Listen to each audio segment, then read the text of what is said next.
राधे राधे। आप सभी प्रिय भक्तगणों को अमावस्या की हार्दिक शुभकामनाएं एवं बधाइयाँ। अश्विन मास की अमावस्या, जिसे हम श्राद्ध या पितृ अमावस्या के रूप में जानते हैं, यह तिथि हिंदू धर्म में एक विशेष तिथि मानी जाती है। इस दिन पितरों का तर्पण और श्राद्ध करने का समय माना जाता है। ऐसा बताया जाता है कि इस अमावस्या का धार्मिक और आध्यात्मिक महत्व है। इस कथा का विवरण हिंदू धर्म ग्रंथों और पुराणों में उल्लेखित मिलता है। पितृपक्ष तथा अश्विन मास की अमावस्या का विशेष महत्व। इस अमावस्या को चंद्रमास के उस दिन रूप में कहा जाता है जब आसमान में चंद्रमा दिखाई नहीं देता। इस अमावस्या की रात पूर्णतः अंधकारमय होती है तथा धार्मिक दृष्टिकोण से इस रात्रि को तामसिक शक्तियों का प्रभाव का समय भी माना जाता है। हमारे हिंदू धर्म में ऐसा माना जाता है कि जब व्यक्ति की मृत्यु हो जाती है, उसकी आत्मा पितृलोक में विचरण करती है। यह स्थान वह है जहाँ पूर्वजों की आत्माएं रहती हैं।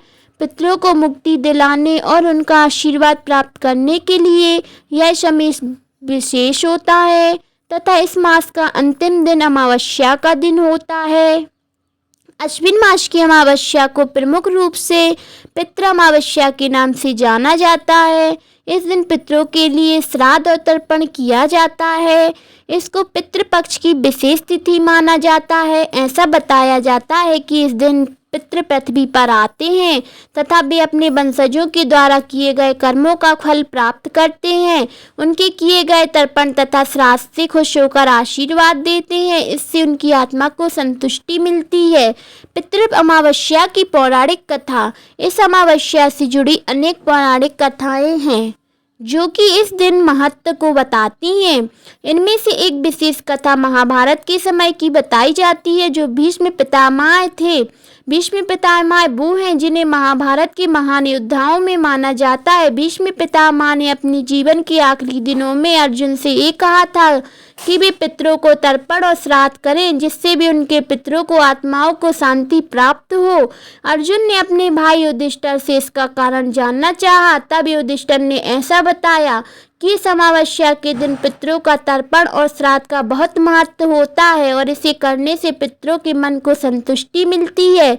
ऐसा सुनने पर अर्जुन ने अपने पितरों का तर्पण किया। इससे उनके परिवार और पितरों का आशीर्वाद प्राप्त हुआ।